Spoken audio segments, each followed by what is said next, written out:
Bueno, buenas noches a todos. Otra noche aquí en mi oficina compartiendo filatelia con todos los amigos de América.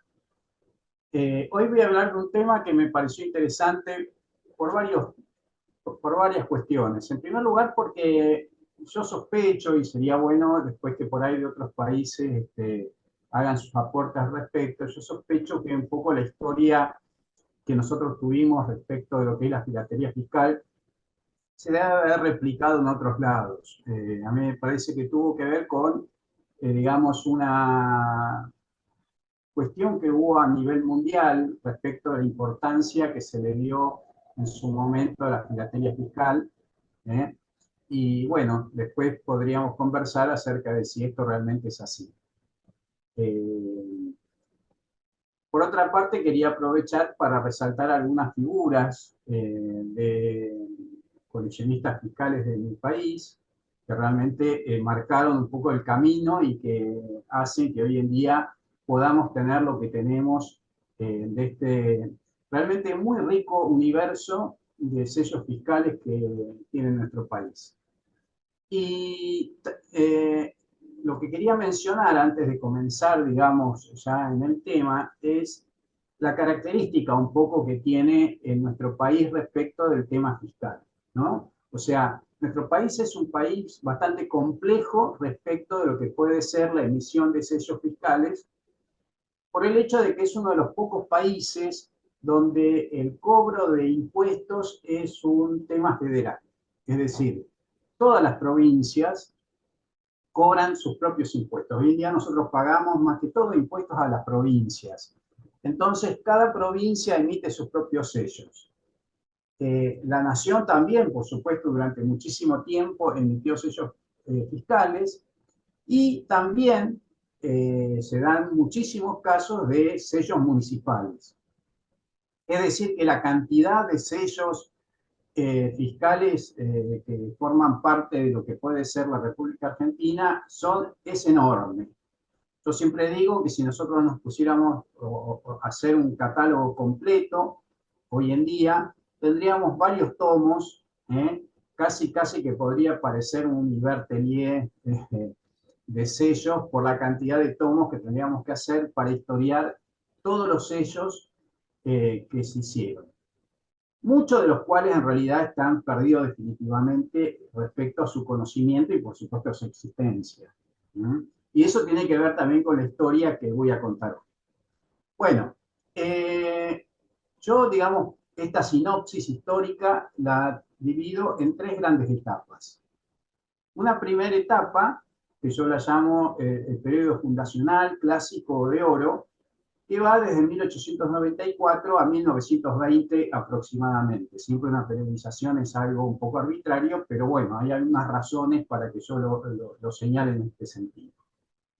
Luego tenemos un periodo bastante prolongado, desde el año 20 hasta el 92, que digamos que es un periodo donde se abandonó directamente la filatelia fiscal, ya no se coleccionó más, y entonces esa etapa la llamo de abandono y latencia, para que finalmente en el 93 resurja nuevamente y nos encontremos con la necesidad de reconstruir la historia fiscal argentina, justamente por el hecho de que al haber sido abandonada, no fue estudiada durante muchísimos años y se perdió un montón de datos en el camino, ¿no?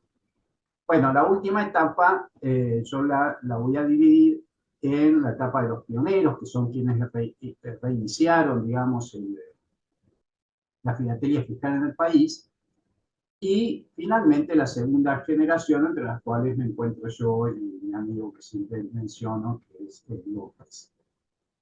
Bien, bueno, comenzando. Lo que yo quiero decir es que, además que la Sociedad Filatélica de la República Argentina, SOFIRA, que fue el primer club filatélico que se creó en el país, con otro nombre en su momento, se llamaba Sociedad Filatélica de Argentina, después se explicó con otro que se llamaba AFRA y formó SOFIRA, ¿eh?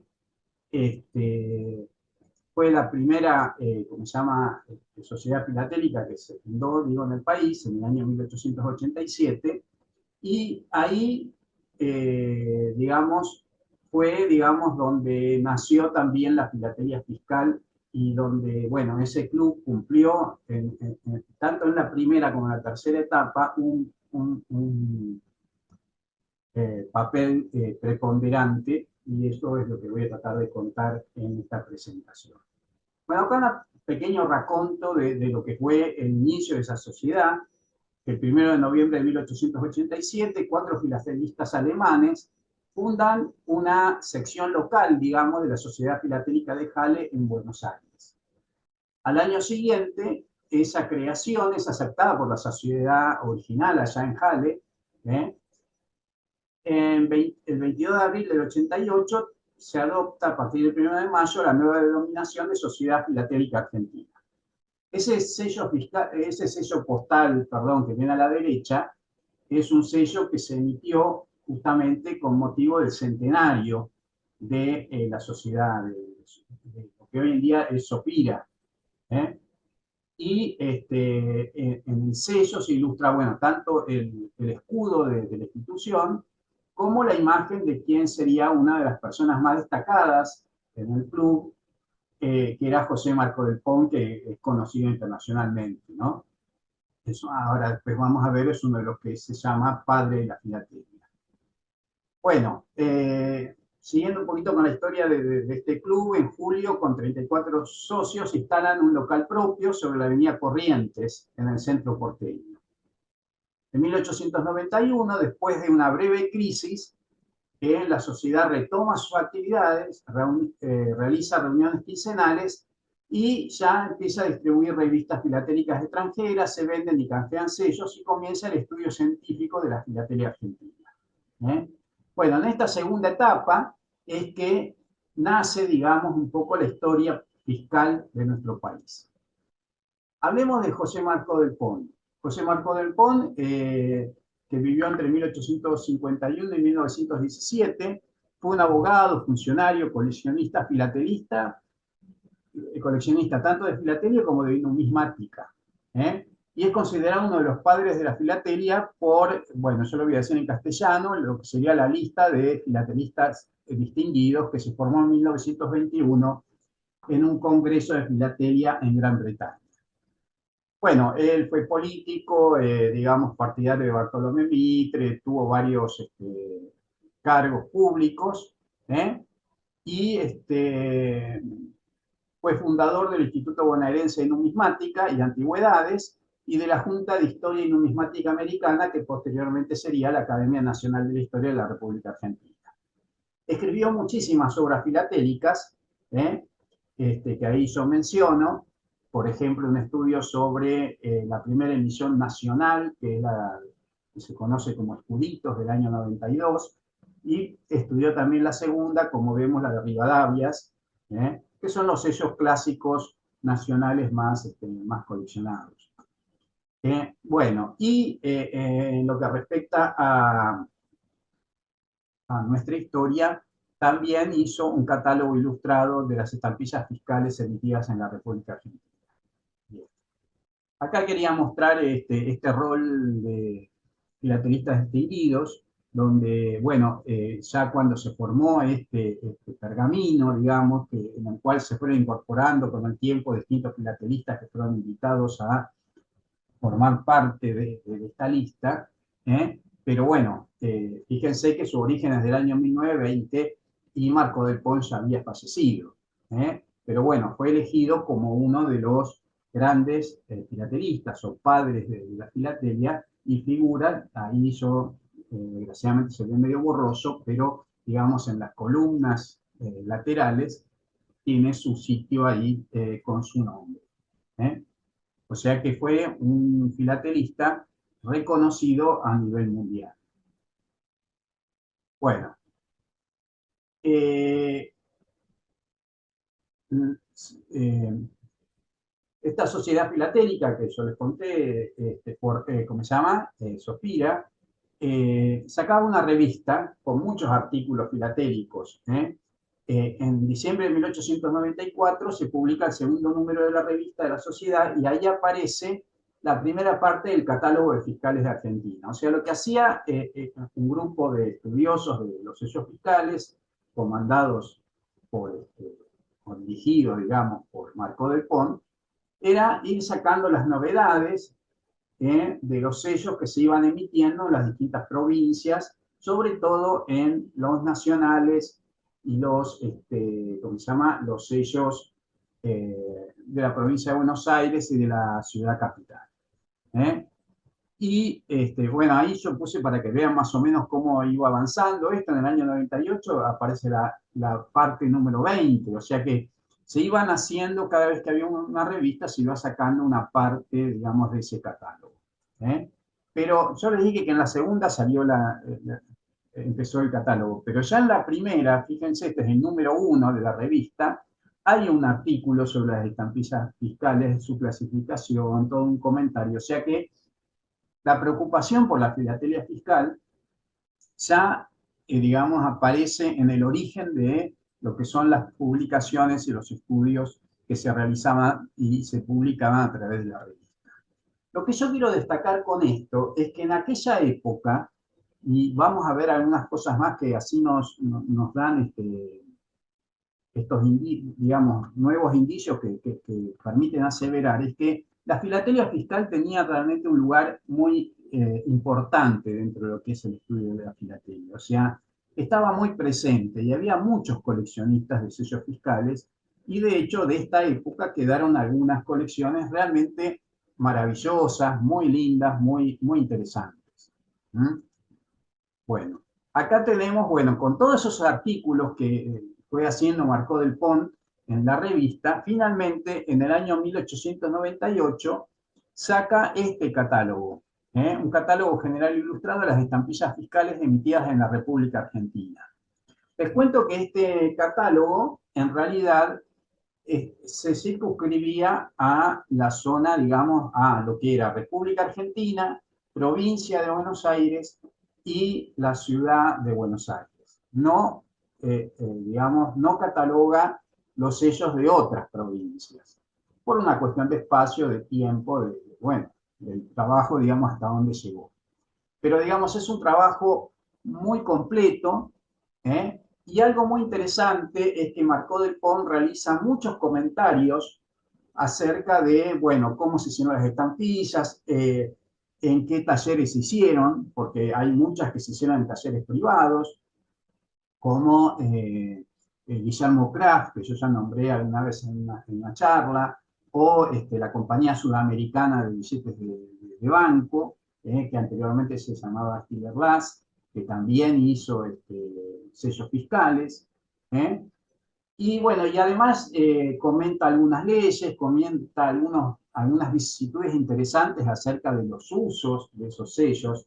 Realmente trae una información muy completa y muy interesante, yo diría imprescindible para el coleccionista de sellos fiscales de mi país. Yo la verdad que lo aproveché mucho, lo tengo, el catálogo lo tengo digitalizado y lo utilizo muchísimo porque realmente es muy útil y muy interesante. Bueno, en esa época es que, como yo les decía, se formaron grandes colecciones, como por ejemplo estas series fiscales que yo les muestro acá. Hay mucho material de esa época.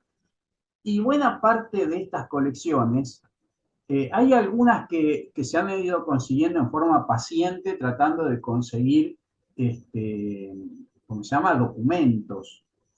Pero hay otras, como por ejemplo la serie que yo muestro a la derecha, que es una parte, en realidad son los valores altos de la serie, porque es una serie de 43 valores, del año 1902 de la Municipalidad de Buenos Aires. Lo que ocurría era que como los sellos tenían una validez anual, una vez que, digamos, caducaban y se empezaban a utilizarlos del año siguiente, tanto muchas provincias del interior y la ciudad de Buenos Aires regalaban o vendían a precios muy reducidos los excedentes que ya habían sido desmonetizados.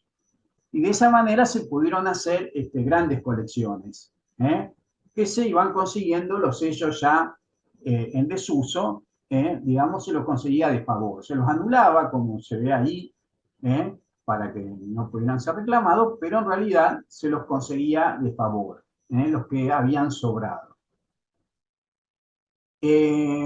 No todos hicieron eso, ¿no? Por ejemplo, a nivel nacional eso no sucedía, por lo tanto tener colecciones de nivel nacional es mucho más difícil. Provincia de Buenos Aires tampoco hacía eso de regalar o vender los sellos en desuso, por lo menos, o algunos me parece que sí, pero la mayoría no, son difíciles de encontrar. En cambio, municipalidad hay bastante, aunque tampoco son recontra comunes, ¿no? Pero digamos se guardaron mucho más. Y hay provincias de los cuales abundan, como los de Córdoba, que uno encuentra series completas sin usar, de valores altísimos, estoy hablando de valores con 2.000 pesos, 5.000 pesos, imagínense que un coleccionista no iba a gastar ese dinero para comprar un sello sin usar, los conseguían después que estaban desmonetizados de favor. ¿eh? Por ejemplo, acá hay una muestra patente de que esto era así. Por ejemplo, todas estas series que uno encuentra, bueno, estas son de la provincia de Buenos Aires, o sea que también se ve que en algún momento regalaron o vendieron, o no sé, vaya a saber cómo fue, las series, porque fíjense que son series que vienen con el talón adherido. Y esto es lo que nos indica es que no se utilizaron, porque si se hubieran utilizado, el talón quedaba reservado en la repartición donde se hacía el, el trámite y el original quedaba para el usuario, digamos, para ¿cómo se llama? El contribuyente. Entonces, evidentemente, estos sellos no fueron usados, sino que fueron matasellados para ser anulados y regalados o vendidos. Como dice ese pequeño articulito que yo ya una vez lo presenté, en una memoria de la Municipalidad de Buenos Aires, donde dice que es de 1918, donde dice que se creó un nuevo recurso que consiste en vender las colecciones de estampillas que hasta el momento se habían regalado, que dice que estaban acostumbrados a recibirlas gratuitamente. Es decir, que antes se las regalaban y a partir del año 18 se empezaron a vender.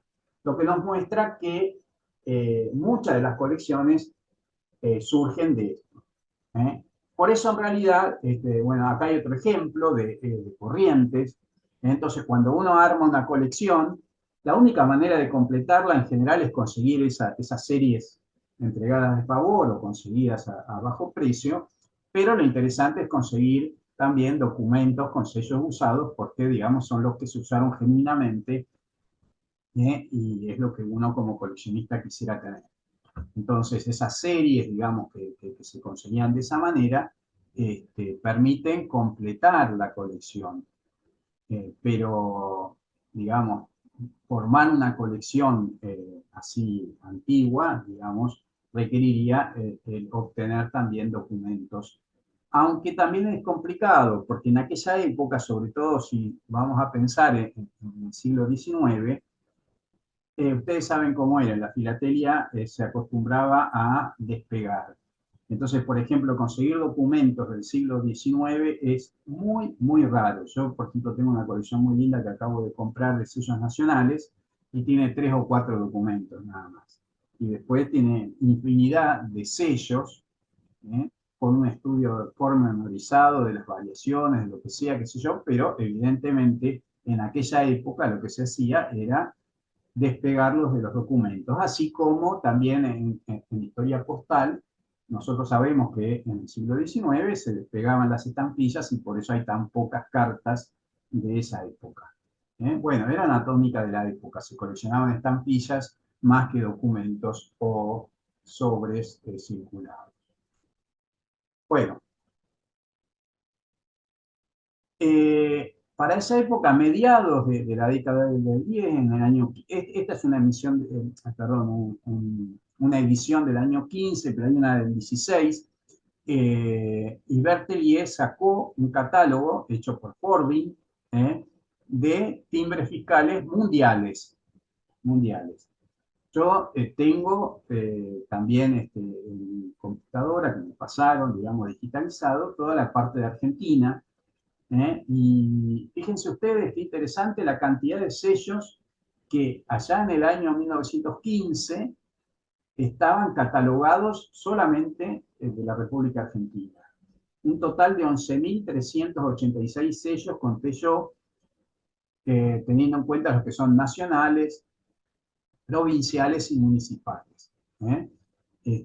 O sea que imagínense que si en esa época ya había 11.300 sellos, hoy en día deben superar los 30.000 o más, y bueno, sin tener en cuenta muchos municipales, que hubo municipios que emitieron muchísima cantidad, ¿eh? Así que digamos, es un universo sumamente complejo el de los sellos nacionales.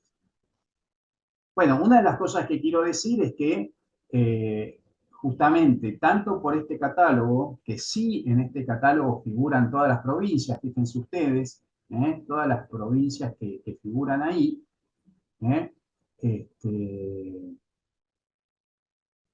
Prácticamente la filatelía fiscal de todas esas épocas es conocida. Es decir, si uno va a coleccionar o va a armar una colección, digamos, clásica, hasta el año 15 va a tener toda la información necesaria para saber qué sellos fueron emitidos.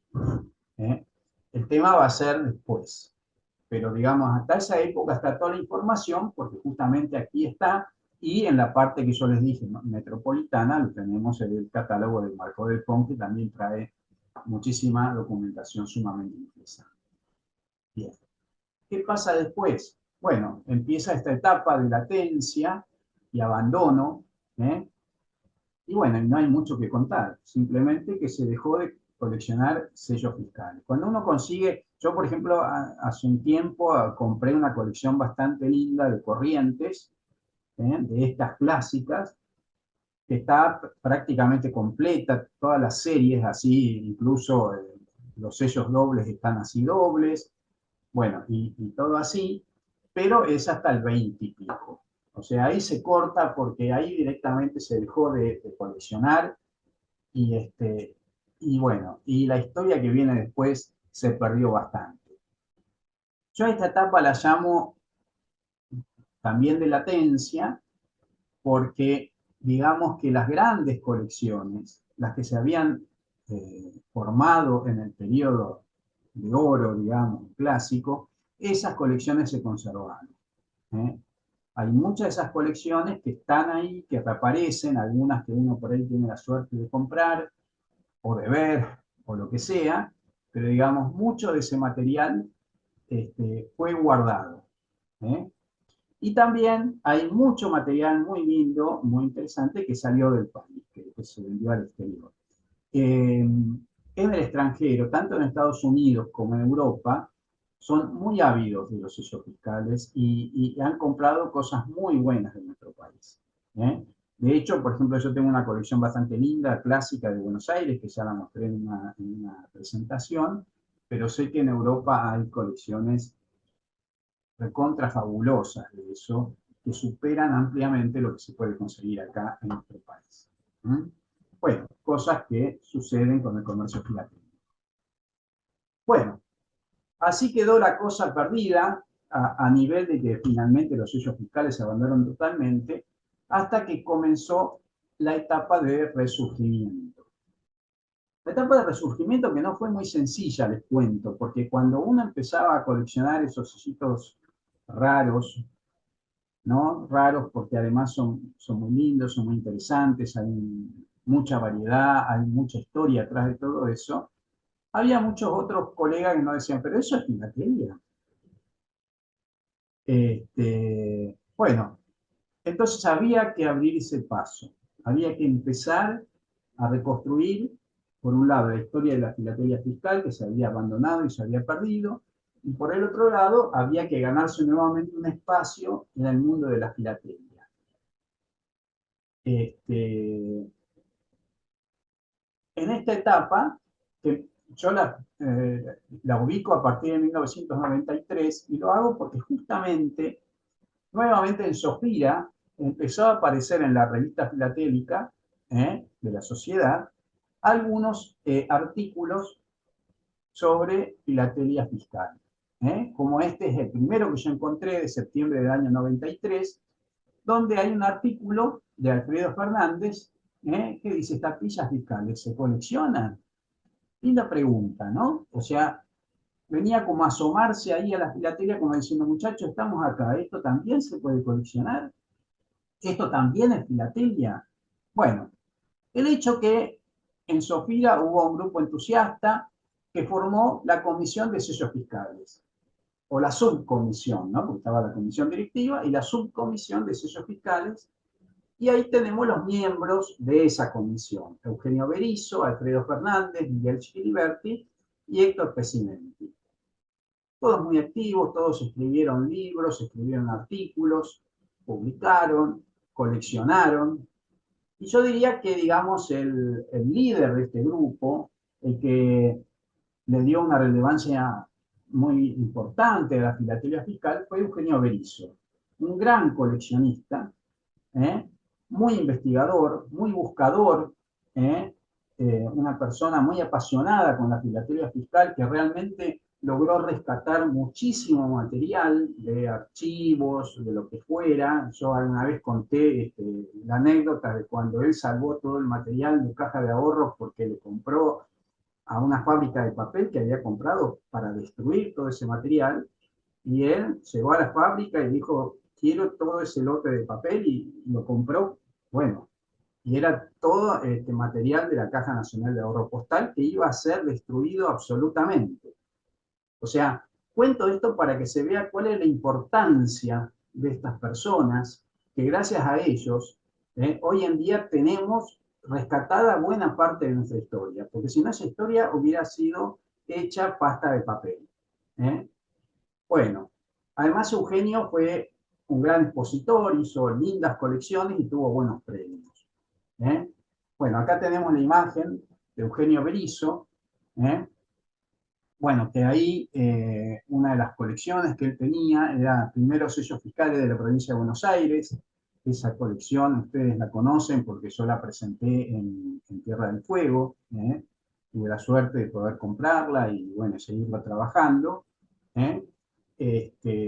Y él obtuvo una medalla de Vermeil en la Exposición Mundial de Australia 99, en Melbourne. ¿eh? Y en esa ocasión la FIP lo nombró miembro de su buró de filatelia fiscal. ¿Mm? Es decir, y esto es lo que yo quiero rescatar, que digamos que Eugenio Berizo, junto con sus amigos que también publicaron, escribieron con él y trabajaron, ¿cómo se llama? Rescató del olvido, digamos, y del abandono a la filatelia fiscal, y logró finalmente, digamos, darle lustre, ¿no? Porque, digamos, sacar una medalla de Vermeil en una categoría que estaba abandonada durante tanto tiempo, realmente es un gran mérito. ¿eh? Después, ese mismo año, participó con Alfredo Fernández en la exposición de sellos y documentos fiscales que organizó la Municipalidad de Buenos Aires, en ese mismo año 99, como dice. Con Héctor Pesimenti son autores de un libro muy interesante que yo lo obtuve en un CD, que es Papel Sellado de Buenos Aires, Provincia y Estado, que empieza desde 1821 hasta el 1900. Realmente muy interesante. Yo diría uno de los libros de cabecera justamente para esta colección de los sellos fiscales de la provincia de Buenos Aires. Muy interesante, muy buen trabajo. Bueno, esto es una de las publicaciones que hizo Berizo junto con Fernández, que yo la verdad, cuando la vi, me pareció maravillosa y me contagió inmediatamente, y bueno, porque es una de las colecciones más divertidas que se pueden hacer de la provincia de Buenos Aires, que es el periodo que va del 44 al 70. Yo también, como se llama, di una charla sobre estos sellos, por la cantidad enorme de variantes, variaciones, series, subseries que tiene. Es impresionante esta colección.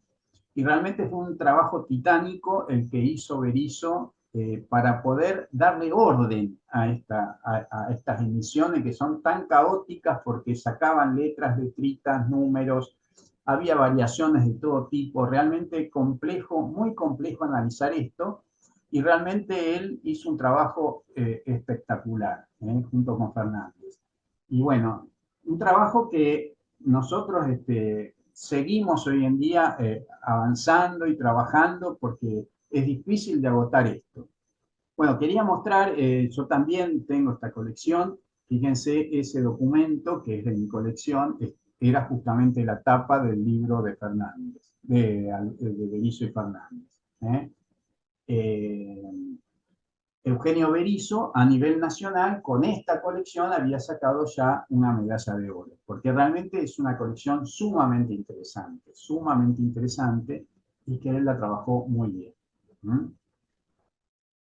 Bueno, este es otro artículo también señero, yo diría, un inicio de algo que, bueno, yo en buena medida, yo no tuve la suerte de conocerlo a Eugenio realmente, me hubiera encantado conocerlo, porque yo la verdad que le tengo mucho aprecio, porque yo me siento un poco como, digamos, el sucesor de él, en el sentido de la filatelia fiscal, porque muchas de las cosas que él empezó yo las estoy siguiendo y son importantes en mi vida filatélica, como, bueno, ustedes ya saben, Caja de Ahorro es una de mis mejores colecciones, y él hizo, bueno, además de que rescató todo ese material que yo les conté, hizo este artículo que lo publicó en el año 98 en una revista brasilera, donde aparece la primera clasificación o el primer catálogo, digamos, de sellos de la Caja Nacional de Ahorro Postal.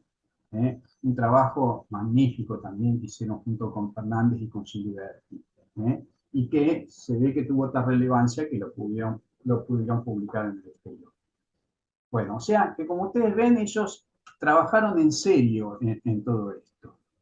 Y lo que yo quiero decir, y por eso lo llamo un periodo de reconstrucción, es que justamente una de las complejidades que nosotros tenemos es el hecho de que, al haberse abandonado tantos años el coleccionismo de la filatelia fiscal, se perdió la información, se perdió el material, se perdieron las piezas.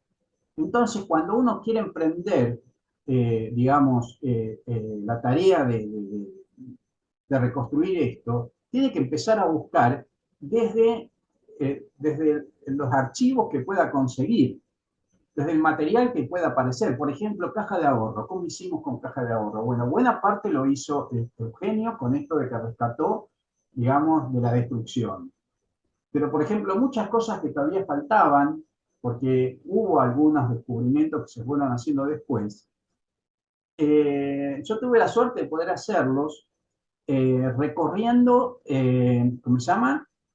Las ferias de pulga, digamos, o sea, de antigüedades, siendo, digamos, a los lugares donde se venden cosas antiguas, y uno empiezan a buscar, ¿cómo se llama? En medio de, qué sé yo, fotos en fin, papeles viejos, qué sé yo, y por ahí aparece una libreta de ahorro, un boletín, un qué sé yo, y todas esas cosas aparecen de ahí, porque uno, digamos, no lo tiene disponible, que va a una casa de filatelia y dice, quiero la estampilla fiscal número cuánto y tanto. No, hay que descubrir que existe y hay que ir a buscarla donde sea. ¿Eh? Entonces, en ese sentido, esto es un trabajo de reconstrucción. Y muchas veces aparecen cosas realmente sorprendentes, porque uno va descubriendo a medida que va investigando y va buscando. No sabemos qué es lo que fue emitido, todo depende de lo que vaya apareciendo, y entonces toda esta tarea es una tarea apasionante, pero digamos que se va haciendo paulatinamente, y donde todavía uno tiene que pensar que todo esto es provisorio, porque seguramente van a ir apareciendo nuevas cosas. ¿Mm?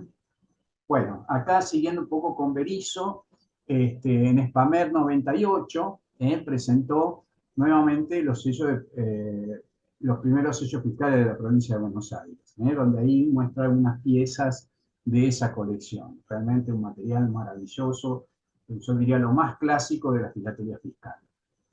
Bueno, por el hecho de que la provincia de Buenos Aires fue la primera que en el año 69 eh, sacó estampillas fiscales, ¿no? Esas que vemos ahí. Bien. También hizo una colección de clase abierta sobre impuestos internos. ¿eh? Impuestos internos da para mucho, es una colección muy pintoresca, porque claro, en impuestos internos uno puede encontrar sombreros, seda, cigarrillos, vino, naipes, fósforos, entonces da muchísimo para hacer una colección de clase abierta. ¿eh? Y armó una colección muy interesante que se llamó Siempre hay que pagar. una idea linda que, bueno, yo ahora estoy armando una colección con una misma idea, que es el hecho de que durante toda nuestra vida, desde que nacemos hasta que, bueno, pero cualquier cosa que uno piense de su vida va a encontrar sellos fiscales referidos con ello. Sea que nació, sea que se casa, sea que tiene hijos, sea que fallece, sea que está enfermo, sea que se alimenta, sea que viaja. O sea, cualquier actividad que uno piense, por supuesto, si uno hace su casa, si uno tiene trabajo, si uno, todas las actividades de la vida están reflejadas en la filatelia fiscal. Entonces, realmente se puede hacer una historia muy interesante de la vida de cada uno de nosotros con sellos fiscales. Bueno, él tuvo esa idea y sé que fue una colección muy, digamos, que el público recibió muy bien. ¿eh? Bueno,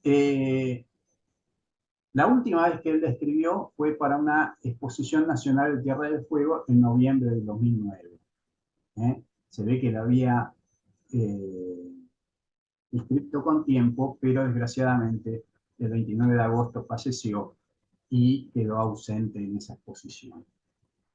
A mí, esta pequeña historia que cuento me dejó pensando porque digo, evidentemente Eugenio estaría enfermo, estaría en una situación ya difícil, un momento difícil de su vida. Sin embargo, la filatelia seguía ocupando un lugar importante en su vida.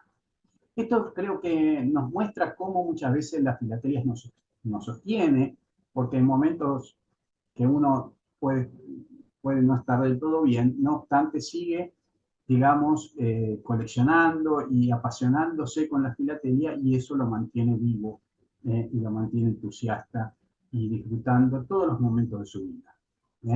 Entonces realmente me pareció una pequeña anécdota, digamos, muy significativa de lo que puede ser la filatelia en nuestra vida y, bueno, y cómo la vivió Eugenio en particular.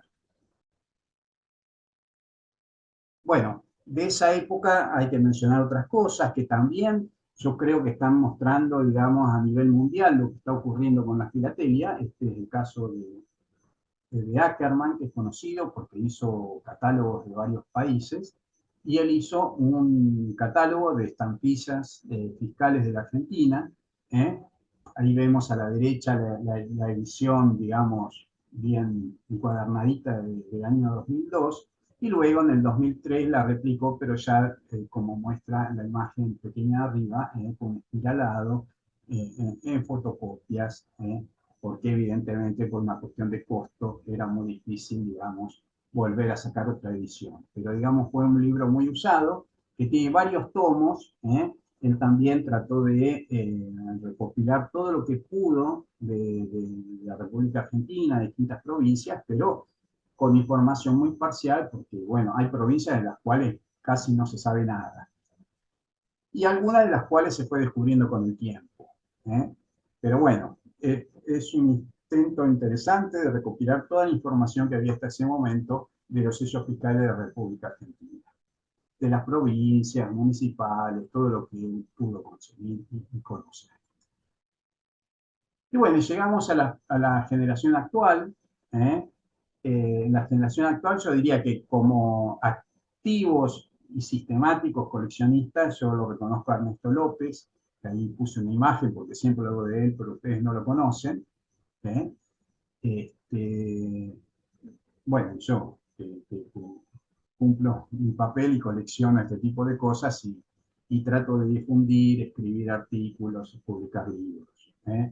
Ernesto es una persona de un trabajo muy sistemático, que busca apasionadamente por donde sea y además es muy hábil buscando. Realmente yo reconozco que él es mucho más hábil que yo para encontrar cosas. ¿eh? Pero bueno, tenemos la suerte de que entre los dos hacemos un equipo en el sentido de que nos intercambiamos tanto información como sellos y nos ayudamos mucho a tratar de completar las colecciones, porque digamos, es complejo ir encontrando los distintos sellos de distintas épocas. Sobre todo teniendo en cuenta que la filatelia fiscal argentina es muy, muy, muy digamos, tiene muchísimos sellos y hay, por ejemplo, yo siempre lo dije, pero por ejemplo, vamos a poner a nivel nacional, sale una serie de 40 sellos un año, desde 5 centavos hasta 500 pesos, 1000 pesos, a veces 5000 pesos, sellos muy raros de encontrar, un sello de esos es rarísimo, y sin embargo uno tiene uno de esos cada año. ¿Cómo hacemos para conseguir todos los sellos raros de todos los años? Imposible. Uno se contenta con haber conseguido uno raro, otro raro de vez en cuando, pero digamos, tener una colección completa es algo, yo diría, imposible. Salvo las colecciones clásicas que se formaban en la época de oro, lo demás se va consiguiendo a cuentagotas, y cada vez que uno encuentra una pieza rara, digamos, es como que entiende que consiguió algo realmente valioso, pero que que eso es muy parcial y que se va consiguiendo de a poco. Lo que hay en el medio es un catálogo que hice yo, un catálogo todavía personal, así como Ernesto también es mucho de catalogar, y él arma terribles catálogos. Realmente a veces cuando yo empiezo a hacer algo, le comunico a él, me manda su catálogo. Todavía son de uso interno, no están, digamos, publicados ni nada, pero bueno, vamos juntando información ahí. Y la del centro es una colección, es un catálogo de la provincia de Formosa, que yo digo realmente, yo me sorprendí mucho cuando conseguí una vez con un canjista de allá de Formosa, que él coleccionaba sellos postales y yo le canjeé por sellos fiscales que él consiguió de allá de su provincia, donde yo pude rearmar un poco la historia fiscal de esa provincia, que es una provincia para mí muy remota, muy difícil conseguir material, y que, por ejemplo, en el caso de Ackerman, yo me reía, pero cuando uno lo ve, menciona solamente dos estampillas de esa provincia. ¿eh? Y bueno, yo tuve la suerte de poder armar las series y tener más o menos una muestra bastante coherente de lo que fue la evolución de la filatelía fiscal de Formosa, lo cual no quiere decir que esté completa, porque seguramente puede ser que haya algunos otros valores más que con el tiempo vayan apareciendo. Bueno, a la derecha mi conocido catálogo de la caja de ahorro. Esto un poco para mostrar que hoy en día, digamos, estamos trabajando sistemáticamente, denodadamente, apasionadamente, tratando de reconstruir y publicando los nuevos conocimientos que vamos teniendo. ¿eh? Acá, por ejemplo, un ejemplo interesante de lo que es esto del descubrimiento, porque de la reconstrucción y el descubrimiento. A la izquierda hay un ejemplo de lo que es un catálogo de los de López, de Ernesto López. Ustedes fíjense, esta es una serie, es la primera serie de la provincia de Buenos Aires que es en pesos ley 18.188. Es una serie de 1970. Él la tenía historiada hacía muchísimo tiempo, hasta el 500 pesos. Ese 200 pesos que aparece ahí y que yo acá marco en verde, es un sello que le descubrí yo, mejor dicho, lo descubrí yo revisando una vieja caja de sellos de esos que uno ya no quiere ver más porque está cansado de ver esos sellos tan comunes, pero siempre en el fondo, si uno revisa, aparece algo, y apareció ese sello que cuando lo vi me sorprendí, vi que él no lo tenía en su catálogo, y bueno, yo se lo comuniqué y él lo agregó. Esto fue el año de la pandemia, porque en el año de la pandemia uno estaba en su casa encerrado y lo que hacía era revisar y revisar y revisar 20 veces las cosas, porque digamos, algo nuevo había que descubrir, sobre todo cuando no podíamos salir por ahí a comprar sellos. Entonces había que descubrir algo nuevo en casa y tuve la suerte de descubrir eso. Y fíjense que yo en esa serie descubrí esos dos nuevos, el de 1000 y 5000 pesos. Y eso fue además un hallazgo muy fortuito, porque ¿vieron cuando uno tiene una caja en un comercio, de esas cajas donde está lleno de sellitos, de esos de todo por un peso? Que bueno, y que todos los que uno mira dicen, no, este no sirve, este no me sirve, no me sirve, no me sirve. Y bueno, de pronto aparecieron esos dos. Y yo sabía que eran importantísimos, porque fíjense que para nosotros la serie terminaba en 500 pesos, y de golpe no solo apareció el 1000, apareció el 1000 y el 5000. Así que imagínense, cuando yo salí de ese lugar, después de haberlos comprado, lo primero que hago, le mando la imagen a Ernesto, que se cayó sentado. sea, se quedó sorprendido de que aparecieran esos dos sellos que, por supuesto, ya deben estar en su catálogo, porque los agrega inmediatamente. Lo que yo muestro acá es el catálogo que a mí me quedó de esa época. Pero digamos, así es como se va completando la información, por los descubrimientos que uno va haciendo paulatinamente. Acá otros descubrimientos hechos, bueno, en este caso por mí, porque yo saqué imágenes de las cosas que tengo, ¿no? Pero, por ejemplo, bueno, los sellos de 2.000 pesos, el sello de 2.000 pesos este de M, que es del año 53, un sello nacional, nosotros no sabíamos que existía el sello de 2.000 pesos. El primero que encontró un sello de 2.000 pesos fue Ernesto López, pero él de la letra L, del año 52. Yo después encontré este del año 53. Este de 5.000 es muy raro, es de mi colección, por ahora único conocido, y sabemos que en el exterior, en Estados Unidos, hay uno de 10.000, que no apareció un segundo. Pero bueno, son descubrimientos que se van haciendo de a poco. En Caja de Ahorro, por ejemplo, estos dos sellos que en el catálogo de Eugenio Berizo, el sello de 10.000 pesos era uno solo. Y yo tuve la suerte y me sorprendí mucho el día que revisando libretas y libretas y libretas, pude ver que eran dos distintos. Uno ve que tienen diferencias en el cartucho de control y pertenecen a dos series distintas. ¿eh? Pero bueno, son descubrimientos que uno va haciendo cuando va consiguiendo material. Y bueno, y otros sellos que fuimos descubriendo con el tiempo y que no eran conocidos digamos, anteriormente. Eh, bueno, este es un libro que me pasaron la otra vez, que lo quería mencionar, porque estoy hablando un poco, digamos, de la historia fiscal y me parece que esto hace que justamente una persona en nuestro país y en el mundo, hay muchos coleccionistas de naipes antiguos y junto con ello aparece, digamos, el tema de los sellos fiscales para naipes. Entonces, acá, en este libro, que es un libro muy interesante, que escribió Florencia Marotta, no la conozco, pero me llegó este libro, donde habla del sellado de impuestos en naipes argentinos. El libro tiene ISBN, ahí están todos los datos del libro, y bueno, una imagen para que vean, por ejemplo, cómo ella va historiando los distintos fajas que se hicieron para los mazos de naipes. De hecho, yo uso este libro para poder clasificar el material, para saber, digamos, cuáles son los que se emitieron, cuáles tengo, cuáles me faltan, etcétera, ¿no? O sea, un libro interesante. Y bueno, y después otro trabajo de difusión muchísimo que se hace es el de la publicación de artículos. Nosotros en mi club, Cepini, que siempre menciono, el club de Ituzaingó, tenemos una revista que se llama El Correo del Oeste y ahí escribo artículos de filatelia fiscal, o también alguna vez publiqué, acá se ve algo de caja de ahorro en la revista de Tierra del Fuego, del club de Miguel Casieles. No es de él, pero digamos, la Asociación de Filatelia Numismática de Río Grande. Bueno, después las colecciones que uno va armando, que también es una manera de difundir, de dar a conocer la filatelia.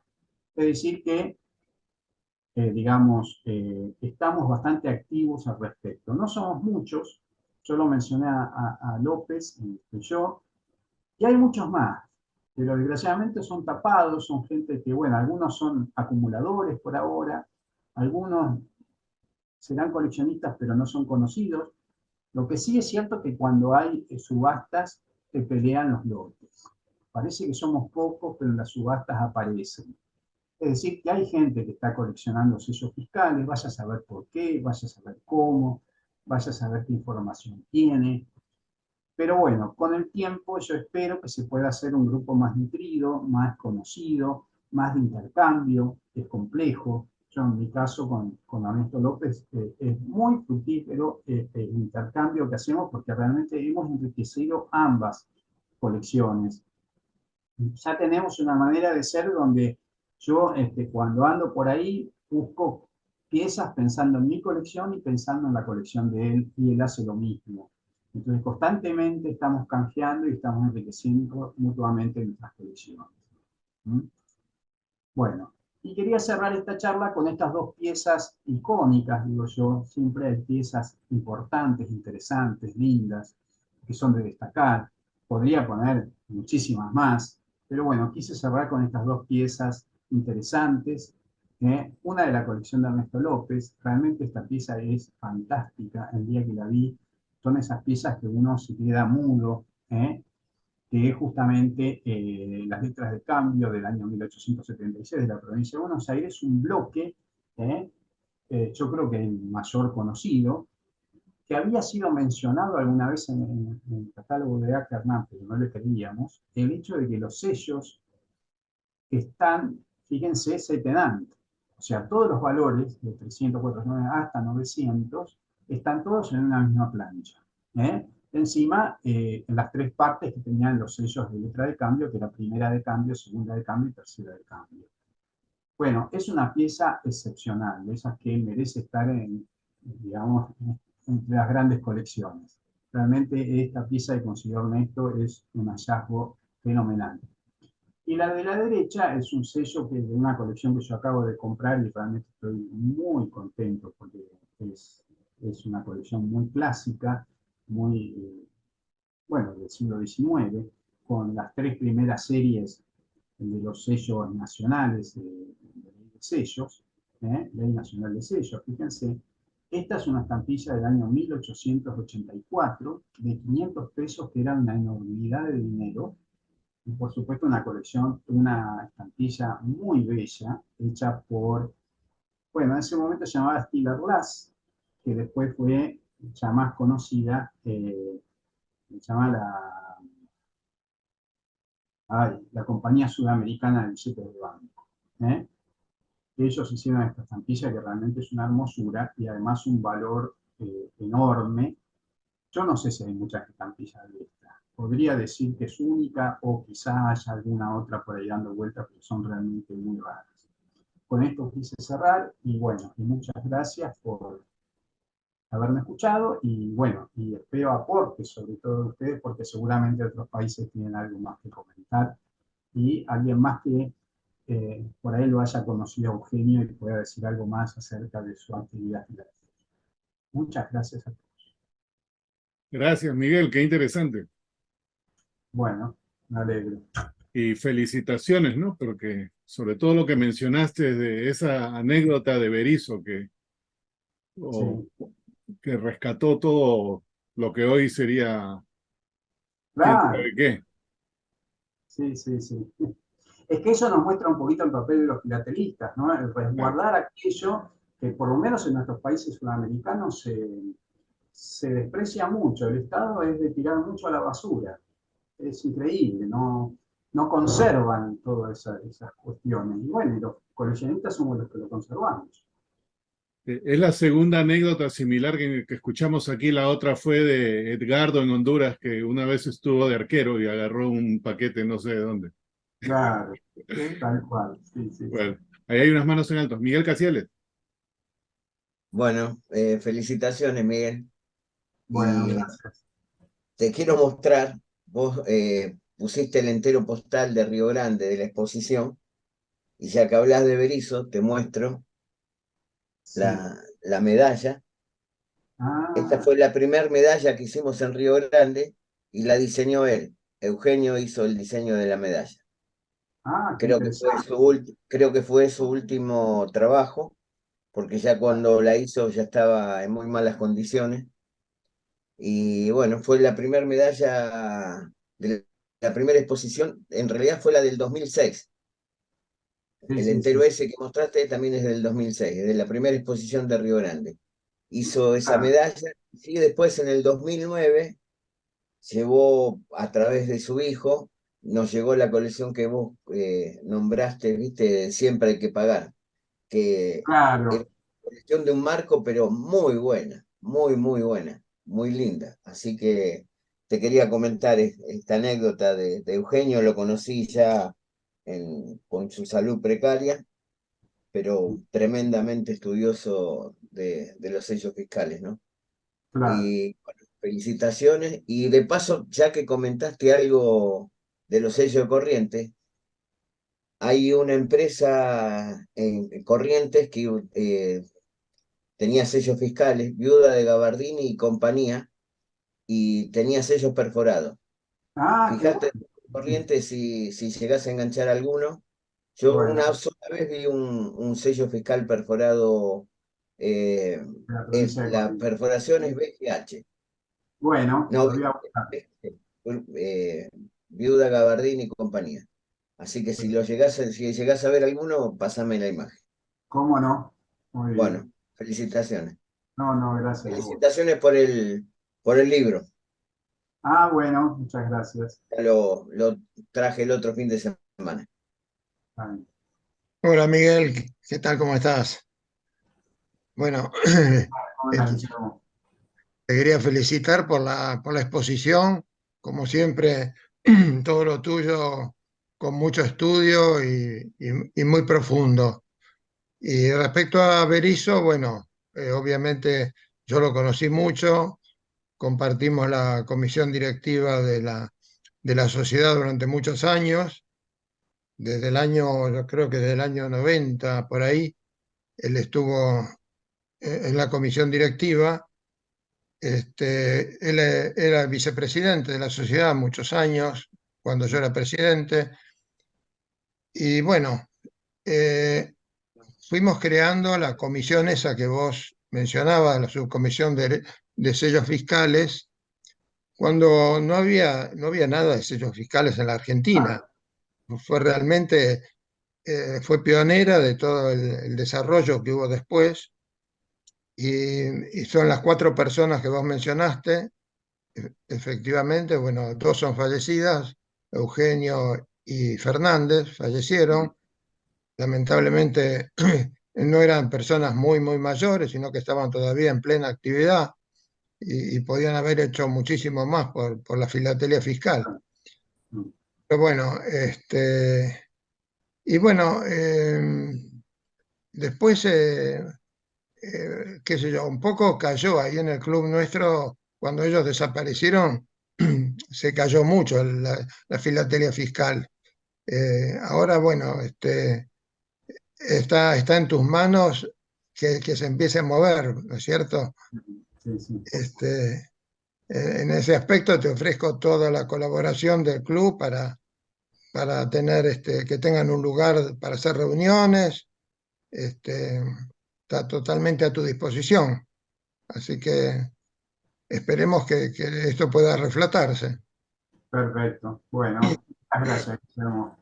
Eh, yo les cuento que Guillermo es el presidente de Sofira, ¿eh? Y él la otra vez me recibió muy amablemente en su casa para que yo pueda consultar la biblioteca y así encontrar toda esta información de Eugenio, que prácticamente yo no tenía, lo mismo que esa imagen. Yo estaba buscando una foto de él, porque digo, por lo menos mostrar la imagen de Eugenio. Y bueno, gracias a Guillermo que me recibió en su casa, pude completar el trabajo. Así que muchas gracias, Guillermo. Realmente. Bueno, no de nada. Una cosa que, digamos, te voy a poner alguna obligación, es, es instruir a la gente, porque el sello fiscal es muy difícil de que el coleccionista se enganche, porque no hay un catálogo muy preciso como tenemos catálogos de Argentina o catálogos mundiales. Y hay que instruir a la gente, hay que hacer cursos. Bien. Habría que, habría que buscar eso, Miguel, de, Bueno, de promocionarlo más, promocionarlo más. Este, yo creo que hay gente interesada, como vos dijiste, que son juntadores, pero claro, habría que enseñarles cómo coleccionar y que no sean juntadores, ¿no? Ya lo claro. conocemos todos desde el punto de vista de filatelia. Lo hemos vivido todos, hemos sido primero juntadores de sellos y después nos hemos ido especializando, canalizando las colecciones como deben ser, y bueno, eso sería buenísimo. Bueno, perfecto. Sí, sí, Gracias. sí. Haremos lo posible. Dale, dale. Un trabajo más. No, no, lo que pasa es que vos, la verdad tenés un admirable espíritu de estudio. Todo en lo que te has metido en Filatelia lo has desarrollado a fondo, qué sé yo, lo de aerofilatelia, lo de las tarifas, qué sé yo, no sé, una cantidad muy grande de cosas. No me cabe más que felicitarte. Bueno, gracias, gracias. Ahí Jorge Guay está con la mano en alto. Gracias, Henry. Felicidades, Miguel. Muy interesante presentación. A mí no me llaman, la verdad, mucho la atención los fiscales, una disculpa, pero como quiera quise quedarme a escuchar Bien. la presentación. Y hay un tema que tú mencionaste y me llamó la atención que decías que podrías registrar todo de tu vida desde la cuna a la tumba, algo así mencionaste. ¿Podrías Sí. ahondar un poquito más a qué te refieres? ¿Te refieres a que cada documento o cada documento oficial en Argentina tenía un sello fiscal, un acta de nacimiento? Hay Eh, muchísimos, muchísimos, muchísimos. Yo estoy preparando una colección sobre justamente la vida de una persona, digamos, es como una especie de representación, porque yo, digamos, tomo distintas provincias, distintas épocas, pero cualquier cosa que se te ocurra, en algún momento hubo un impuesto para eso. Por ejemplo, te digo unos ejemplos. En una época había que pagar una estampilla para pagar exámenes en la escuela secundaria. Cuando te llevabas la materia, que tenías que dar la diferida, tenías que pagar una estampilla de derecho de examen. wow. Cuando pedías el título de la escuela, tenías que poner una estampilla en el título. Y así, hay situaciones, en la provincia de Santa Fe, por ejemplo, en las recetas médicas llevan estampillas de las, ¿cómo se llama?, de las cajas jubilatorias de los médicos. Y así podés ir encontrando de cada cosa que a vos se te ocurra, por supuesto, el acta de nacimiento, el acta de matrimonio, el acta de fallecimiento. Pero hay cosas que son muy llamativas, por ejemplo, de coches. Yo mostré acá una vez un ejemplo de rodados, que uno tiene estampillas para pagar las multas, estampillas para la compra del coche, estampillas para, bueno, para lo que se te Wow. ocurra, vas a encontrar una estampilla. De Nunca había cigarrillos, escuchado de eso. tabaco, de alimentos, claro, sí, sí, sí, sí. Sí, no, no. En México no, digo, también tenemos muchos impuestos, pero creo que en Argentina han sido más creativos a Sí, lo largo de la historia. a veces son estampillas específicas para eso, como le digo, qué sé yo. Había una estampilla en un momento, en 1800 y pico, para sombreros, escucha esto. Pero después hay otros que no, el documento es sobre ese tema. Por ahí la estampilla no es específica para ese tema, pero sí el documento. Entonces, bueno, te ilustras con eso. Sí, entiendo. Ok, muchas gracias, Miguel. No, nada, gracias a vos. Si puedo interrumpir ahí, a mí lo que me pareció de terror es que era para 1915 y habían cuántas, 11.000 estampillas, 147 páginas en el catálogo, Claro. lejos más que todo cualquier otro país en el mundo. Claro, yo eso lo cuento porque la gente no termina de entender que sea tan complejo juntar sellos fiscales en la Argentina. Yo, de hecho, ahora en este momento he decidido centrarme en las colecciones que tengo y lo demás porque es imposible abarcar todo.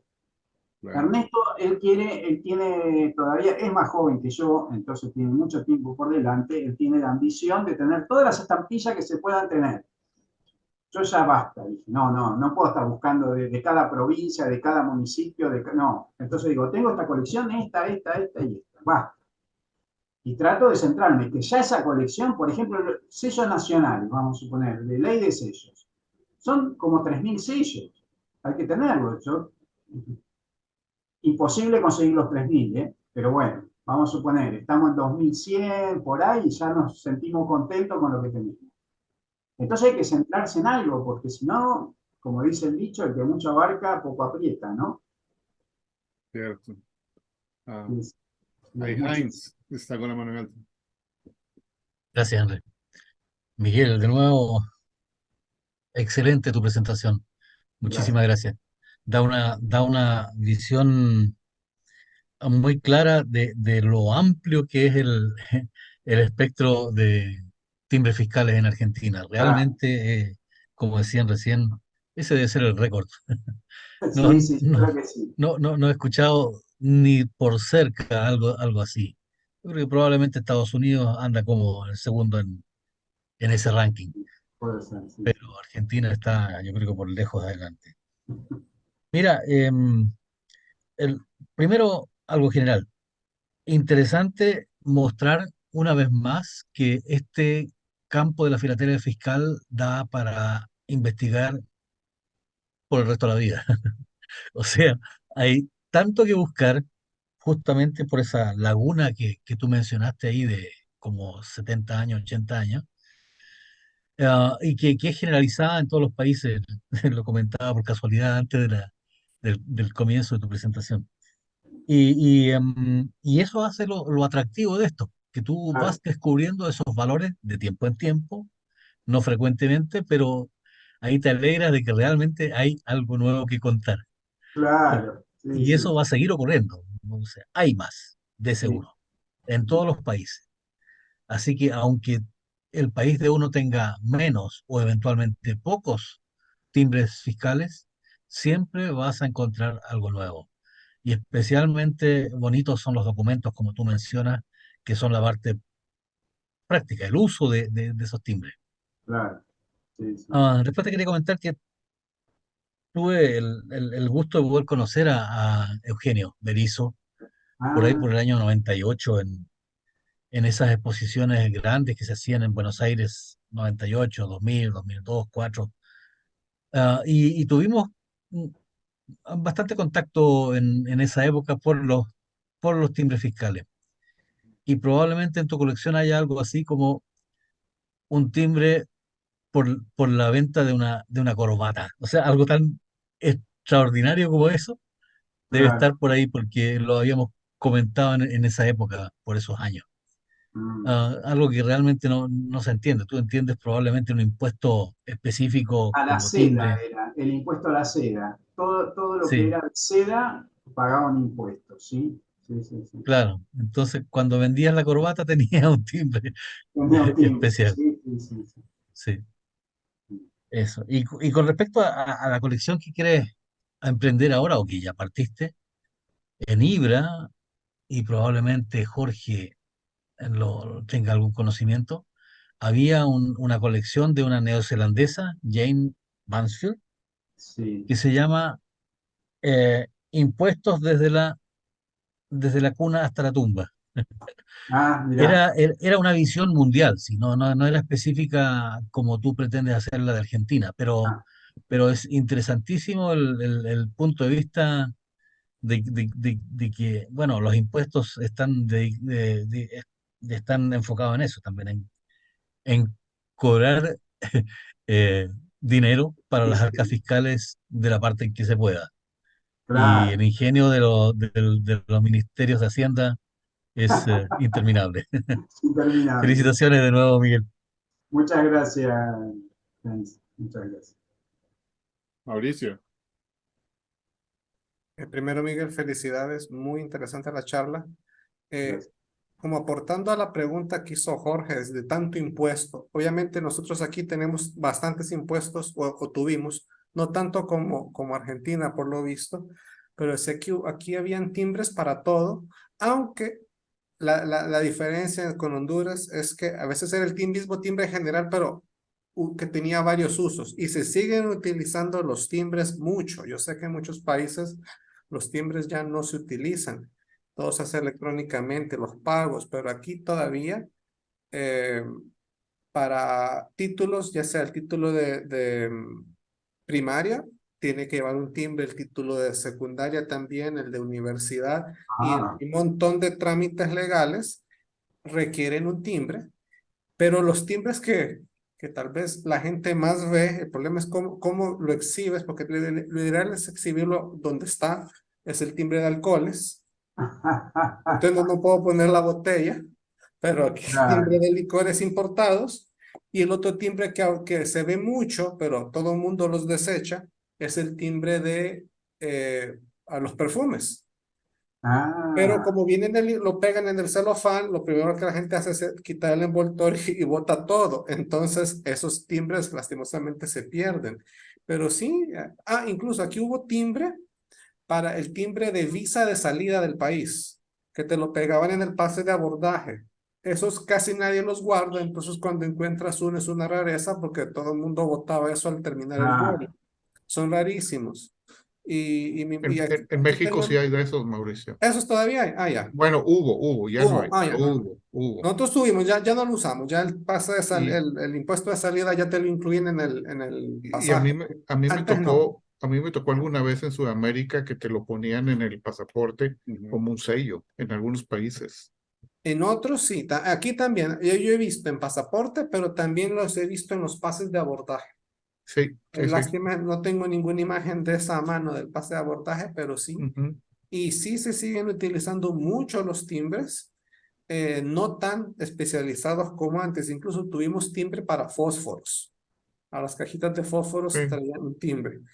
Pero ya ahora es más que todo para trámites legales, los generales, y es el mismo timbre que te sirve para todo, porque solo es el valor. No es que esté Claro. específico para un uso, sino si te dicen, es un impuesto, digamos, 1000 lempiras, hasta ahí un timbre ya de 1000, porque es más barato, o si son 5000, pues compras 5 timbres de eso, dependiendo del trámite. Y se siguen utilizando y es muy bonito verlos en documentos cuando aparecen. Sobre todo los más raros aquí, que casi no se ven, son los timbres consulares. Porque o sea, esos obviamente en Honduras no los consigues. Los tienes que conseguir en un consulado hondureño en el extranjero y solo te lo Claro. venden para usarlo para un trámite consular. Esos son rarísimos cuando encuentras un documento que tiene uno de ellos. Y nuevamente felicidades por tu charla. Se nota que este tema te apasiona. Y dentro de en el futuro, supongo que van a decir de todos los hallazgos que tú has hecho, como tú has mencionado los hallazgos que hizo la gente que estuvo antes que ti. Entonces, Bueno, está bien. Muchas gracias. de nada, saludos. Juan Pablo. Gracias, Miguel. Es hermoso esto y cada vez aparecen más cosas. Eh, una de las dudas que tengo yo es siempre, ¿por qué se dejó de coleccionar alrededor de los años 20 y se volvió hace poco? Debe haber alguna razón para eso. Pero yo tenía una inquietud sobre el destino del recurso, de la recaudación. Aquí en Ecuador teníamos el timbre general y cuando hacías un timbre específico, la recaudación de ese timbre iba para un fin determinado, para construir el ferrocarril X, para construir escuelas. ¿En Argentina era así o iba la recaudación a la caja fiscal general? No. Yo calculo que a ver, uno tendría que empezar a historiar cada uno de los sellos que se hicieron, pero digamos, los sellos especiales, porque por un lado están los sellos generales que vienen a ser lo que acá se llama la ley de sellos. Eso sirve para hacer trámites, para impuestos, para pagarés, para contratos, todo eso va a una misma caja, ¿eh? Que ojo, los que cobran esos impuestos son las provincias, en mi país son las provincias. Antes Nación lo cobraba en sus territorios, pero ya casi ya no quedan territorios nacionales. Entonces los que cobran los impuestos son las provincias. Ahora después hay sellos para cosas muy particulares, qué sé yo, por ejemplo, te voy a contar algo bien específico, a mí me sorprendió, tengo una colección muy linda, aunque es muy secundaria, pero es de obras sanitarias de la Nación. Cuando uno hacía el trámite de pedir libre deuda, cuando vos vas a vender tu casa tenés que sacar libre deuda. Para eso había una estampilla que se usó durante muchísimos años, o sea, fueron cambiando las estampillas, ¿no? Los valores. Pero, por ejemplo, desde el 50 hasta los 80, 30 años se usó esa estampilla. Eso era para pagarle a obra sanitaria el trámite de que te dé libre deuda. Entonces, eso es para ellos. Cuando era para, no sé, para educación, por ejemplo, y bueno, no sé, eso se cobraría, no sé si iría a la caja general eso, o iría a la cartera de educación. Por ejemplo, había unos que la ley decía que las herencias pagaban un impuesto para la dirección, para el Ministerio de Educación. Y hay unos papeles sellados especiales que los cobraba el Ministerio de Educación. Entonces eso iba para educación. O sea, hay impuestos que están dirigidos hacia algo en particular. ¿eh? Pero después también hay una caja general. Depende de lo que sea. Sí, sí. Gracias. No de nada. Miguel, tengo una pregunta. Sí. Muy interesante la charla, by the way. El último bloque que enseñaste, que cada columna tenía un valor diferente. Sí. Yo me pregunto cómo harían la contabilidad, porque por hojas, si dan un sello, si se equivocan y le dan otro valor, ¿cómo lo harían para dispensarlos? Bueno, te voy a decir algo. En esa época la venta de sellos no era tan masiva. O sea, vos pensás que estamos hablando de una época donde la ciudad de Buenos Aires era una pequeña aldea o una aldea todavía. Entonces, no se usaban tanto. Capaz que a lo sumo algunos valores se usaron 1000 sellos. No hay una cantidad, no es como ahora que tenés miles y miles y miles. Entonces, capaz que era un poco más simple. Y no sé, supongo que el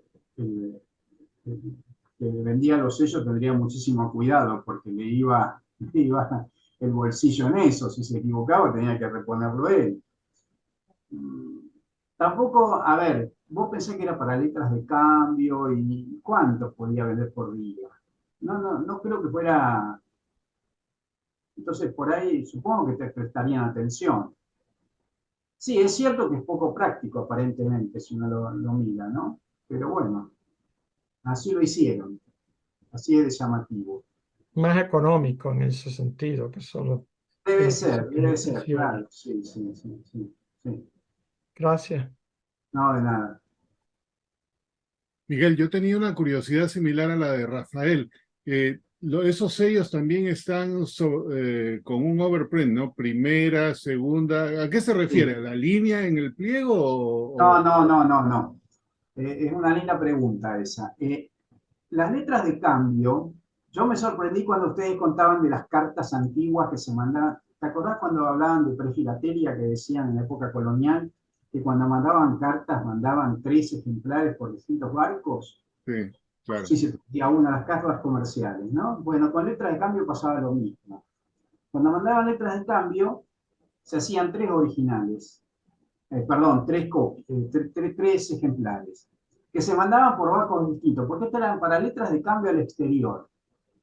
Entonces, vos mandabas 3 letras de cambio, donde la persona iba a cobrar la primera que recibía, las demás ya no tenían valor.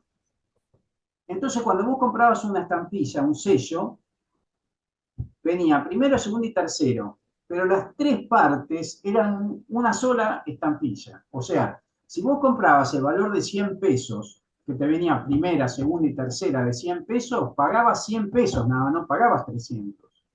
Oh, pero eran las copias. Porque era un solo sello Okay. que se dividía en 3. Vos lo pegabas en las 3 letras de cambio, la que llegaba primero era la que iba a valer. Similar a lo de las cartas, pero con letras de cambio. ¿Cómo? Similar a lo de las cartas, Similar a lo de las cartas. pero con Porque letras de cambio para asegurar que llegaran y que fueran que cobradas. llegaran, claro, porque se ve que en la época, si bien a fines del siglo XIX las comunicaciones eran mucho más seguras, ¿no? No era el siglo XVII donde atacaban los piratas, ¿no? Pero bueno, igual hacían 3 y estaban para eso. Y eso también crea una situación interesante porque si en esa época enviaban 3, una llegaba primero y la persona la ejecutaba, las otras todavía podían llegar generalmente y si quien ejecutaba esa letra de cambio tenía que guardarla de otro modo, ¿cómo comprobaba de que alguien ya la cobró? ¿No? O sea, la parte contable de eso tenía que ser bien precisa. Sí, sí, supongo que sí. Supongo que ya estaría estipulado cómo se hacía eso. Interesante. Como la letra de cambio se cobraba en alguna institución en particular, esa institución ya tenía registrado que te había pagado esa letra de cambio, calculo. Claro, tenía que retener el documento con cualquiera de las 3 como evidencia de que ya estaba ejecutado. Que ya estaba pago, claro. Y lo otro que yo pensé es la venta de los sellos, porque los sellos no se vendían, digamos, sin usar. uno tenía que ir con la letra de cambio y te la tenían que anular en el lugar, porque si no, yo digo, ¿cómo hacían para que vos no uses en 3 letras de cambio distintos las 3 partes de la estampilla? Claro. Porque yo podría haber dicho, y mando una y listo. No, vos ibas digamos, a la oficina de recaudación con tus 3 ejemplares y ellos te aplicaban los 3 ejemplares y te los anulaban. Y se fijaban que fuera la misma letra de cambio, evidentemente. ¿Y esos también se conocen en documentos con todo usado? Mira, desgraciadamente acá es imposible conseguir una letra de cambio de esa época. Los que sé que tienen algunas letras de cambio, he visto que uno transpira cuando las ve por lo hermosa que son, en Europa, en colecciones europeas hay. Pero muy poquitas, ¿eh? Muy poquitas. Soy una persona que tiene una colección maravillosa y debe tener 3 letras de cambio, como mucho. O sea, acá no vi jamás. Gracias. Interesante esa parte. ¿Alguna pregunta, comentario para Miguel? No veo a nadie más. Miguel, muchas gracias. Muy, muy interesante recorrido por toda la parte fiscal y Bueno, las personas que lo han hicieron mantenido. Así historias. que muchas gracias. No, de nada, Excelente gracias. trabajo. Gracias. Perfecto. Y el día